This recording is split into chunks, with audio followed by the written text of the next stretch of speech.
Hey everybody out there in the YouTube universe, this is Mr. Movie, and in this video, I'm going to tell you why the 13th Warrior is in my collection.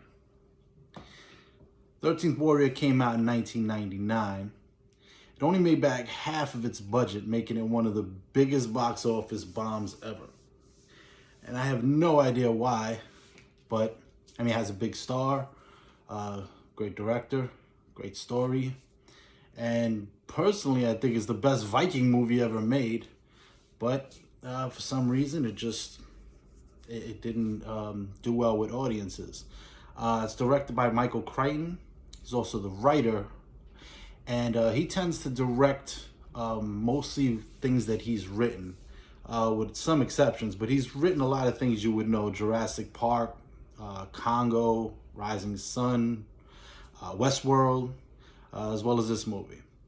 And for the most part, he directs his own work, but like big movies like Jurassic Park, obviously he didn't. This movie is kind of like the story of Beowulf, that you might have read in high school, which is an old Viking tale, and mixed with the tales of the Volga Vikings, which is written by the title character in the movie, Ahmed Ibn Fahlan, who's played by the star of the movie, Antonio Banderas. He's a Latin actor, but he pulls off an Arab-speaking Arab-speaking character pretty well in this movie. I mean, it's not that noticeable, and he does well with it. I mean, you could, if you know him from other movies, you might say, okay, well, yeah, that's Desperado. But he does his best to get into the role, and he does it well. Let's see. So, I mean, the basic plot is that he's a poet, and in the Middle East, and he actually has like a relationship with this nobleman's wife. And when he finds out about it, he sends him off to be an ambassador to a very dangerous area of the world. And he sends him out there with his father's friend, and they're out in the middle of this area where there's a lot of bandits and raiders and stuff, and they're about to be killed by this raiding group of Tartars. And the only reason that they're saved and these Tartars run away is they see a Viking ship with a dragon head coming, and they say it's the Northmen, and they get terrified and they run away. So even the most hardened criminals, they don't want any parts of the Vikings. So he meets up with them. There's a language barrier, but there's one of the Vikings who speaks Latin, and Ibn's character, that's what they end up calling him, because they can't, he has such a long name. It's Ibn Fahlan, Ibn this, Ibn that, which is son of, and they just go Ibn. Easy enough. So that's what they start calling him in the movie, and that's kind of what you get to know him as, Ibn. Ibn's father's friend speaks Latin and communicates with one of the other Vikings. And what they happen upon is the funeral of their king.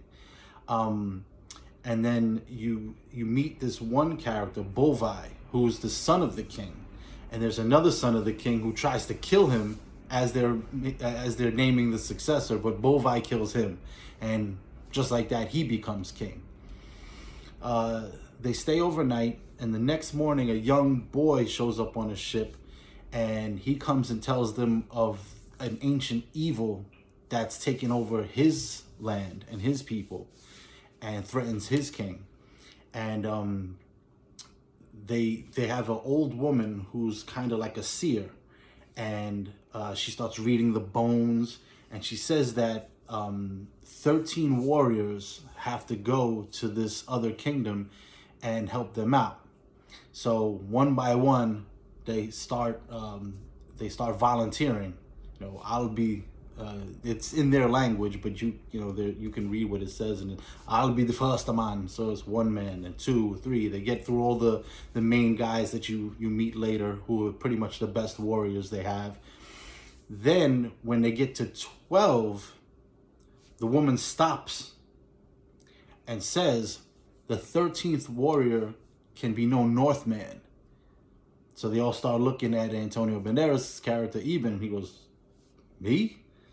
They said, yeah, it has to be you. So he rides off with them to go help them. And the whole time they're messing with him because he's got a small horse. He's got a small sword. And, they're big. They're Vikings. So they're like laughing at him and, cracking jokes on him. And he doesn't even know what they're saying because he doesn't speak their language. But over traveling across the sea, traveling, through all this land, he's sitting there and he's listening.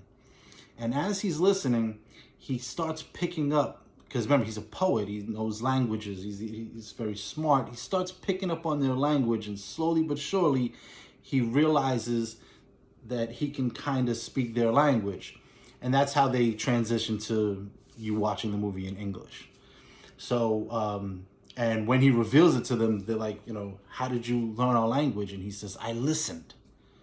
So then they're able to communicate, and they get to the other king's land, and they find out that this ancient evil is something called the Wendo, which they're like they're like men combined with bears almost, is what the legend is, and that they eat other men. The book that it comes from, Michael Crichton wrote, is The Eaters of the Dead, and that's where this comes from. So they don't speak the name. It's an ancient name that you don't speak of, but they all know what it is. But Antonio Banderas' character doesn't know what it is. So they don't know what would terrify these big, strong men. So they meet the king. The king says, can you please help us out? And when they go, they meet another old woman who is, she's an ancient old woman. She tells them that in order to win, they have to kill the main warrior, but they also have to kill the mother of the Wendo, which they call the Ven for short. And if they don't, they have to kill both. And if they do, they'll turn back and they won't have this problem anymore.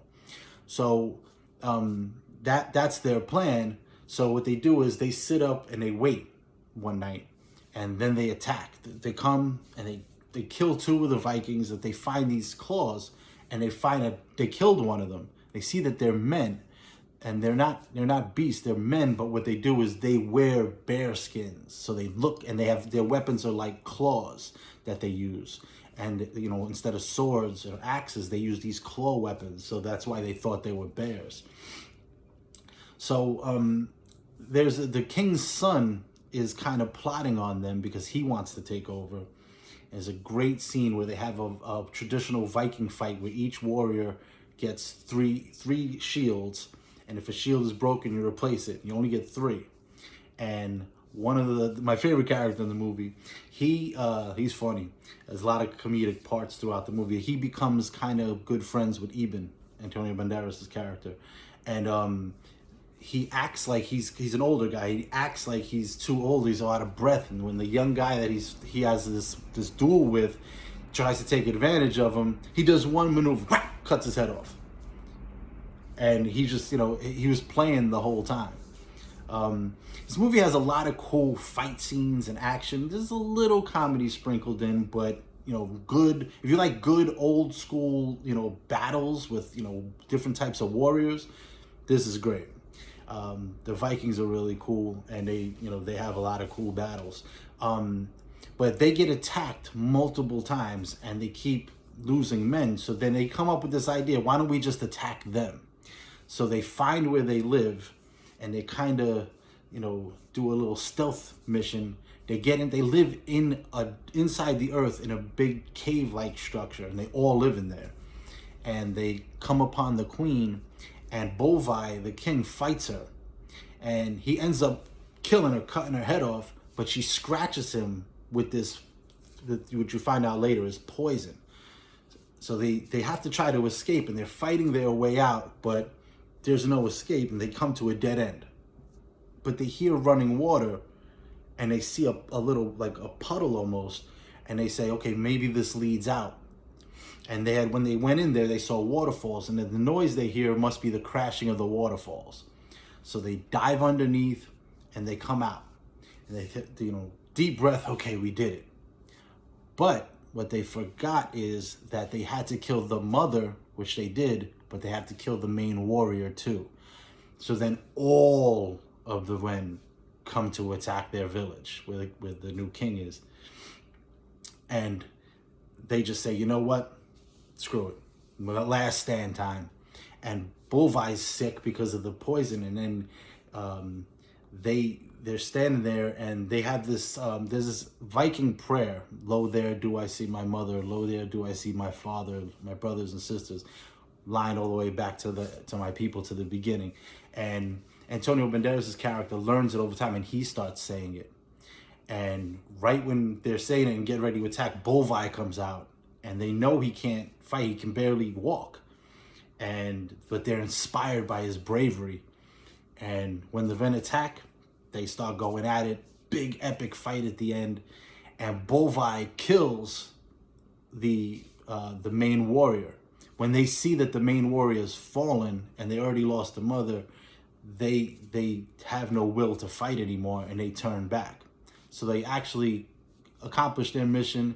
They saved the kingdom, and they drove back the ancient evil. But then you see Bolvai puts his sword down and he sits. And when he sits, then he's kind of frozen. You see he dies, but he sat, and he like a king. And they said he will be buried like a king. And then Antonio Banderas' character, he sees them, and he's like they have a friendship, a bond. And then he gets on a ship, and he's going, and he says, goodbye Northman and goodbye Arab. And the ending is him writing the tale of this. So this is where they got some of the story from, because it actually happened. And Ibn's character is writing out the tale of the time when he encountered the Northmen and what they went through. So it's a really good story. It's really action-packed, great, cool fight scenes. So if you like that type of swords and axes and that kind of fighting, you'll really enjoy this movie. For a movie that you won't recognize anybody probably but Antonio Banderas, all the other guys do a great job. They don't have too much to say. It's not that deep in terms of dialogue and things like that. But the action is great, and the story's kind of deep, and it's a cool adventure kind of that they go on. So I think you really enjoy this movie if you like those type of movies. I'm gonna put the rewatchability scale at 80. I've seen this movie a bunch of times, and I could watch it over and over because the action doesn't get old. The story is really cool, and how it comes together, the relationship between the Arab and the Vikings ends up being really cool. And I think the best part of the movie is that bond that's formed between two different cultures and very different types of people. He's Muslim, they're Vikings. They drink, he doesn't, but the language thing, and that he's not a warrior, but he ends up becoming one at the end, and they respect him, and he comes to respect them. So all in all, it's a really enjoyable movie, and that's why it's in my collection. Thank you so much for watching. If you want to see more movie reviews and find out why the movie is in my collection, subscribe, hit the notification bell, share with your friends who are movie lovers. And this is Mr. Movie signing off. I'll see you again next time at the Flicks.